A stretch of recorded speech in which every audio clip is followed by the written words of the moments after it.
Creative superpower.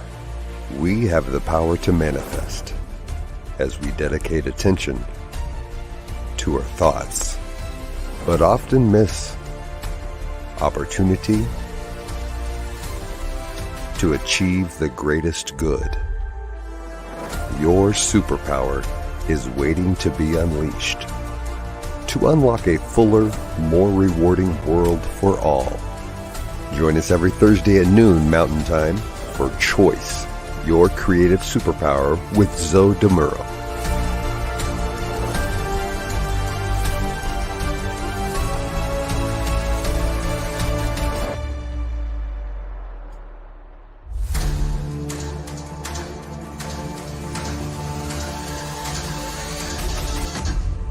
And now, here's Zoe.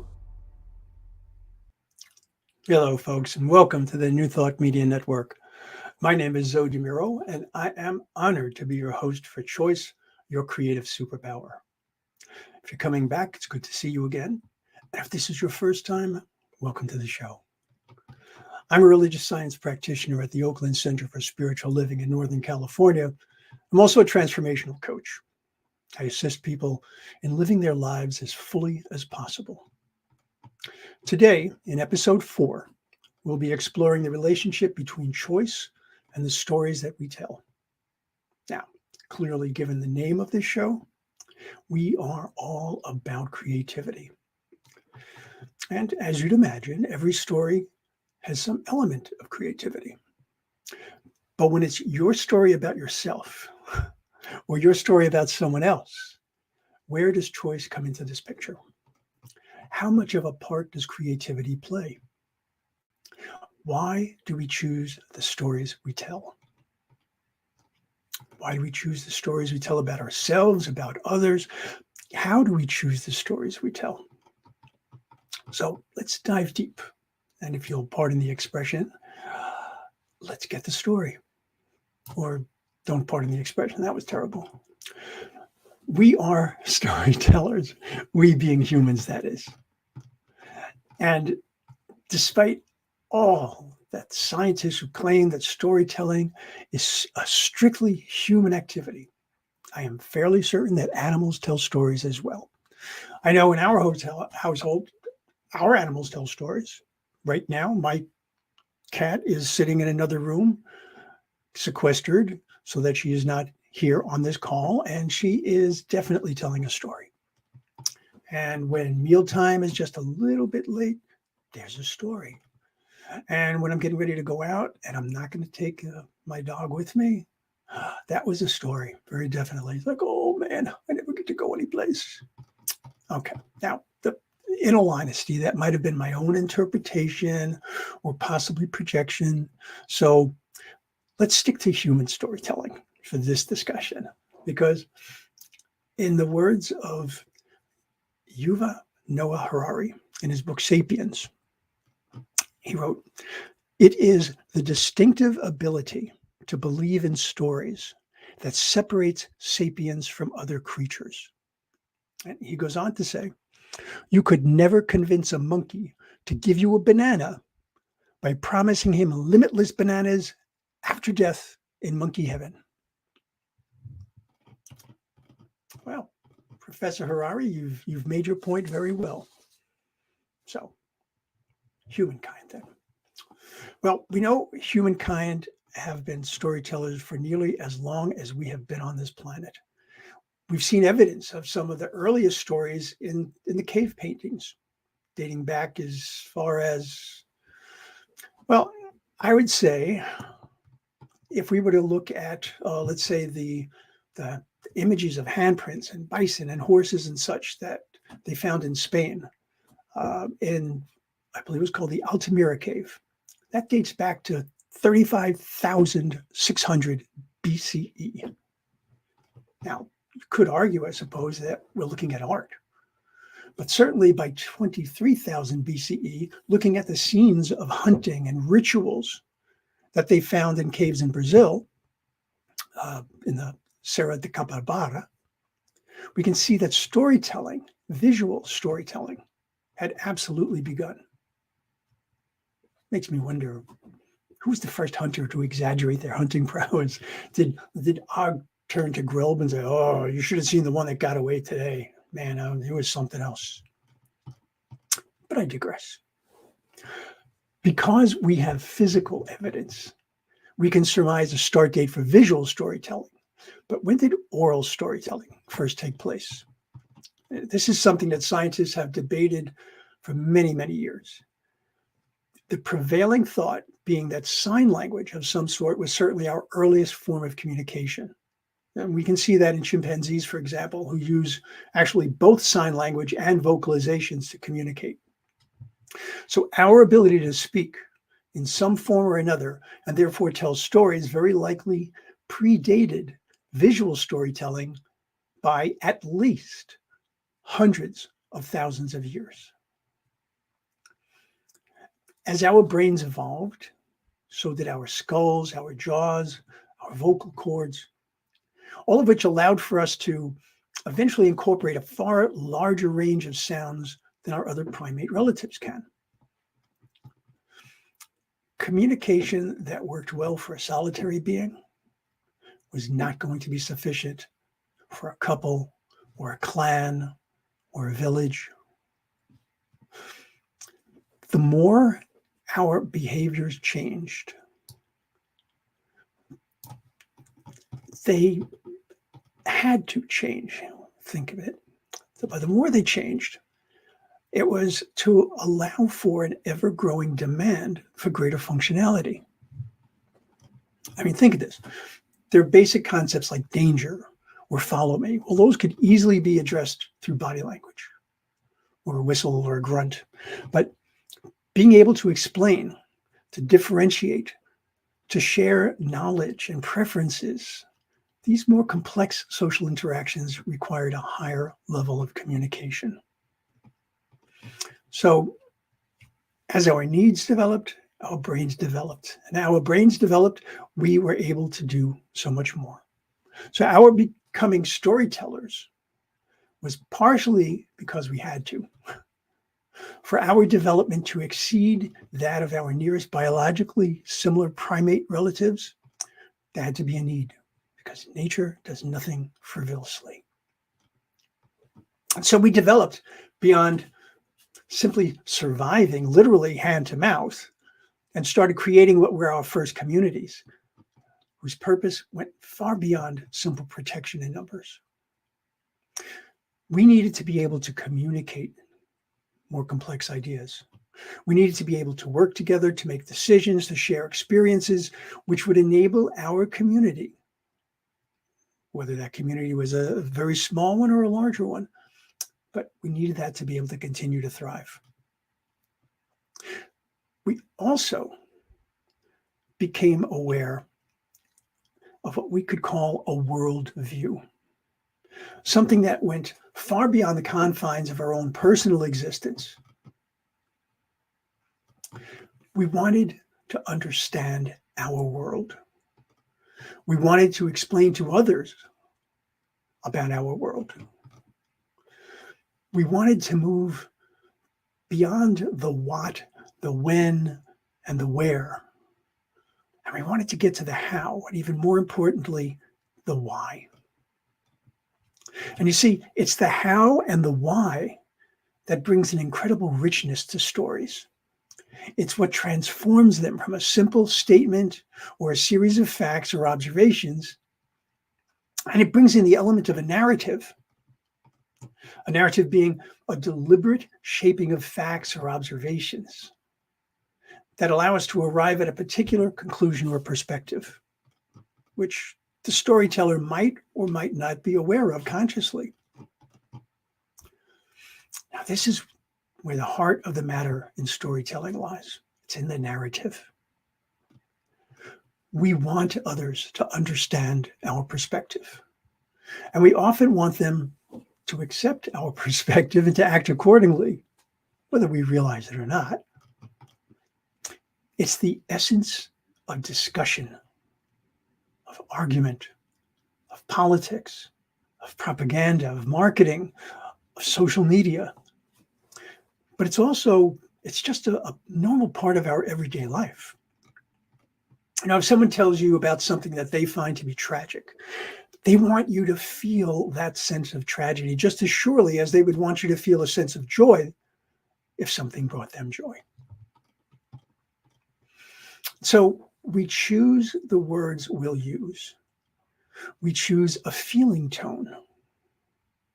We choose which details support our perspective, and we may very well choose to avoid other details which do not. In an earlier episode, we spoke about identity, how we identify ourselves. It's probably one of our most primary stories. When we choose to place a title in front of our name or exclude it, we're beginning a specific narrative, or at least we're establishing a point of reference. So if I introduce myself as practitioner Zoe, that says one thing about me, although only those of you who know what a practitioner is. If I introduce myself as Reverend Zoe, which, technically I can, because I am an ordained marriage minister by virtue of an ordination from the AmericanMarriageMinisters.com. If I say Reverend Zoe, I've introduced a different perspective and perhaps even a different expectation. Someone says to you, hey, this is my neighbor, Sonia. That's not quite telling the same story as this is my friend, Sonia. And certainly not, this is my girlfriend, Sonia. If someone says, you wouldn't believe the horrible day I just had, you're now primed to hear about problems or issues of some sort. Then once you've heard about this horrible day, you might very well tell your own story about the individual who gave you that, based on whether you could feel at least some comparable level of horribleness, or you might choose to see the person as being overly sensitive or not taking responsibilities for themselves, and thereby creating a story about that. See, we are indeed storytellers. We are story interpreters. We are story judges. When we tell stories, we are making an enormous number of choices. Is this the story I want to tell? Is this the right time to tell this story? Is this the right audience for this story? What details would I see as being important to include? What details would be important to exclude? Remember, we're not just necessarily reciting facts and observations as we know them or we believe we know them. We're shaping a narrative. Mark Twain once said, and he supposedly said this since pretty much everything in the world is attributed to him, but he once said, theoretically, there are three kinds of lies. There's lies, damned lies, and statistics. Well, statistics are facts, are they not? Such as, there are more than 7 billion people on this planet today. But statistics placed into a specific context or juxtaposed just right with other details can provide a narrative that becomes, at times, a bit or even a whole lot different from a recitation of facts. There are over 7 billion people on this planet, most of whom are, now you can fill in whatever blank you would like, and you can watch how you can build a different narrative. That is your choice. All right. Now, the person who writes the narrative has a specific outcome in mind and wants you to reach the same conclusions to support that outcome. So our storytelling can become very involved when we add in the intent of providing a specific targeted narrative. And that isn't necessarily a bad thing. It doesn't have evil intent simply because it's a narrative. For example, every time I'm asked to provide a short biography, I find myself searching for just the right choices that would present me most effectively to my audience and most appropriately for the occasion or the setting. And I'm not saying it's meant to be this rah-rah celebration of my strengths or capabilities, but it is a way to shape appropriate expectations or to establish credibility or a particular vibe, if you will. Here's another key point about stories. We choose what we look for, and we choose what we look out for in stories based on what we choose to believe about the storyteller. Years ago, the company I worked at that time asked me to manage a team that had this one particular employee. Let's call him Justin. And if your name is Justin, folks, I don't know you, so I'm not talking about you. So Justin was late coming back from lunch pretty much every day. He always had a reason that sounded reasonable. But over time, got to the point where whenever Justin came up with his reason, it was just way too easy. It was almost logical, in fact, to choose to see it as an excuse, if not an outright lie. Trial attorneys are experts at steering a narrative. Obviously, they're not going to stand there and lie. That would be unconscionable and illegal. But they will very carefully choose what they say and don't say, how they say it. And they'll often prepare their witnesses as well, because they need to achieve a desired verdict. That's their job. Marketers do this every day. There's no denying the power of a good marketing campaign. And politicians, do we even need to go there? I don't think so. Now, please, I am not suggesting that attorneys and marketers or politicians are these evil manipulators. But I will say that they understand the connection between stories and choice probably better than anyone. In fact, it's one of the reasons that they're successful at what they do. Hopefully not the only reason, unless you're a marketer. But let's turn away from our choices about other people's storytelling, because I want to look at the stories we tell about ourselves. This is where choice becomes truly powerful. Now, we actually tell many stories about ourselves. Most of them are short, and we do this constantly. For example, you get up in the morning, you yawn and you stretch, think, I'm facing a really tough day today. And then you know what? Your day is tough. You're starting at a race. You're standing there. That's the starting line for a race. You turn to the person next to you and say, you know what? I am going to run really well today. I just feel it. And you get out there and you give it all you've got. You're going to go into a meeting and you angrily mutter, I am absolutely not going to let Justin get away with anything today. And there you go, ready to pounce. Or how about the simple but powerful, I'm happy, I'm sad, I'm sorry. Every one of those is a story that you've chosen, and a story that may very well determine just how fulfilling your experience of life will be for a moment, for a while, for a very good long while, depending upon the actions resulting from your choices. Another way we tell stories which have a profound effect on our lives is through what are kind of offhand comments that are really self-judgments. Make that self-limiting self-judgments. I'm a slow learner. I just don't have a head for the stock market. I could never do public speaking. I will never be able to understand this principle. I've said all of those.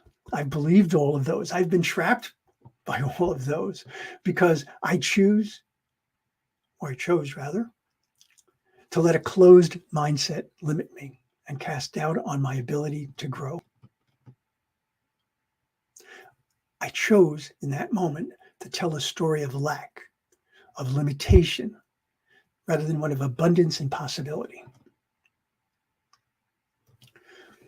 The stories we have chosen to tell about ourselves, or about another person, or about our lives, or even the world itself, we sometimes forget that we've made up those stories and we embed them, we ingrain them into our lives as facts. And as you know, our choices are most certainly affected by what we believe to be facts. When I was a boy, I remember hearing my mother telling people that my older sister was the wild one. My younger sister was just quite simply, she was a joy, a little princess. My brother was a problem, and I was a disappointment. You know what? We bought into those stories and we all played those parts very well. Sadly, my older sister and my brother are gone now, and so I can't ask them for their take on all of this, which I would love to have known. But I can tell you that my younger sister and I eventually did learn to express our own creativity and write our own stories. Truth be told, my younger sister is a joy. What can I say? I love you, Annie. As for me, the one person who sees me as a disappointment, my toughest critic, at least the one person I'm certain does at times, it's got to be that goofy guy I see when I look in the mirror. He and I are starting to get along a lot better and a lot less judgy because we've got better stories now. Well, it's pretty clear that negative stories have a very profound effect on our lives. So what do we do about that? We often speak of our consciousness and how we have, how everything that we've heard and experienced and been told, all of that goes into this mix. And it includes the stories we have chosen to hold on to, regardless of their origin. So should we spend the day staring at our reflection and do this Stuart Smalley impression and saying, I'm good enough, I'm smart enough, and doggone it, people like me? Well, I suppose that wouldn't hurt, but I really had something different in mind. Now, we've established that we are creative beings, and we've established that the more we tell a given story, the more ingrained the story becomes in our identity, in our psyche. So why not take that creativity and start making better choices? Why not make choices that reflect our authentic self? Why not tell stories about others? Why not make choices that reflect their truth? Two values that I hold to be so important to me that they feel sacred, for want of a better word, are authenticity and integrity. Come to think of it, values like loving, compassionate, nurturing, supportive, these are also sacred. They are literally qualities that I would say are divine. Why wouldn't I want all of those qualities reflected in and shaping the stories I choose to tell about myself or about others? Now, yes, not every story is going to necessarily be particularly sweet or endearing, but I want every story I tell to reflect my authenticity and my integrity. Now, somewhere in my research, I came across a list of questions which are a great test for integrity and authenticity. Check these out. Am I telling the truth, or is it my version of the truth? What other perspectives could be taken? Am I being open and honest about the agenda I have for telling this story? Will it benefit my listeners to see the story from another angle? What details and information am I leaving out? And why?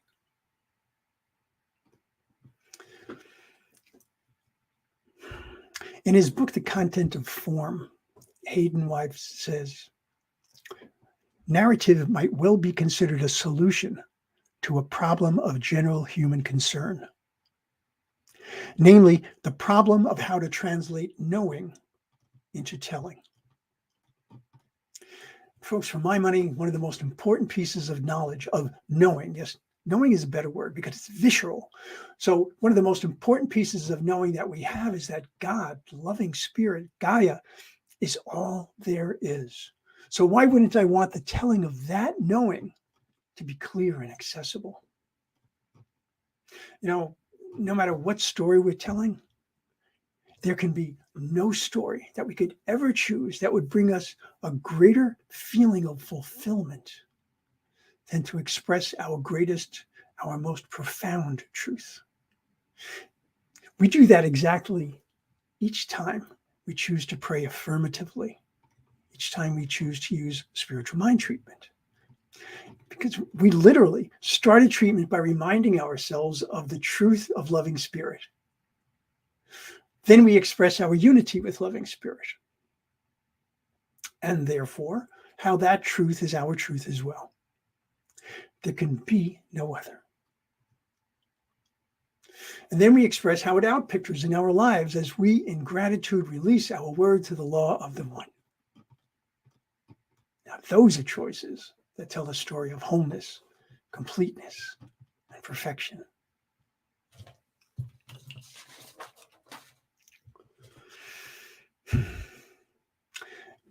In the book Wired for Story, author Lisa Crone states that story, as it turns out, was crucial to our evolution, more so than opposable thumbs. Opposable thumbs let us hang on. Story told us what to hang on to. When our story veers towards fear, towards uncertainty, towards anger and loneliness, we choose to co-create a story that is undeniable, pure. All right. One in which we realize that we have the ability to save ourselves from ignorance, from falsehoods, from exclusion. And what could be better to hold on to than a deep and profound understanding of who and whose we are, and all that that knowing brings.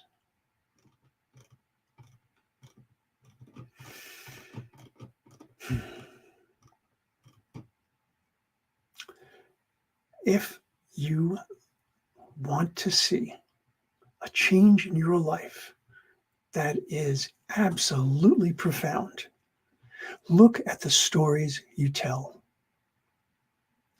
Look at the stories that you have told so consistently that it would be hard to deny them. Are they stories of lack, or are they stories of abundance?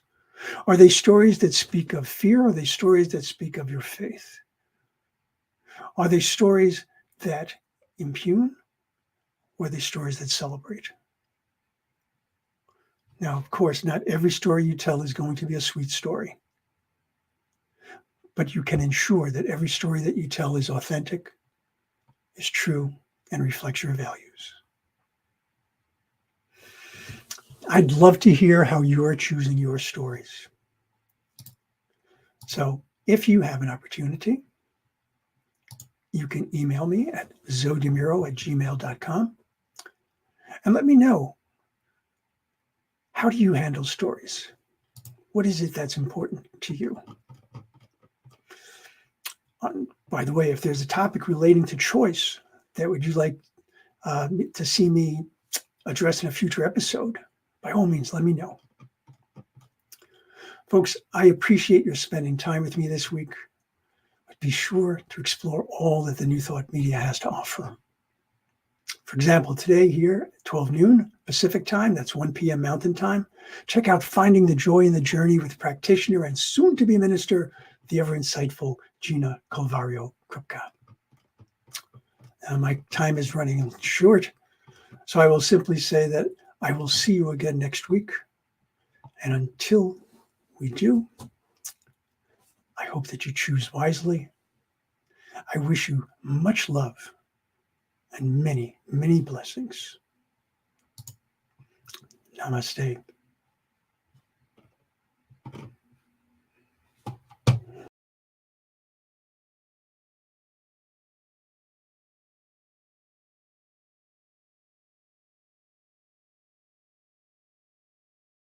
Choice, your creative superpower.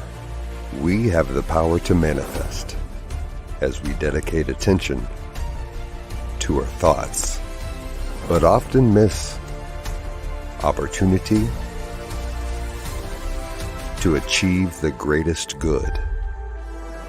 Your superpower is waiting to be unleashed to unlock a fuller, more rewarding world for all. Join us every Thursday at noon Mountain Time for Choice, your creative superpower with Muro.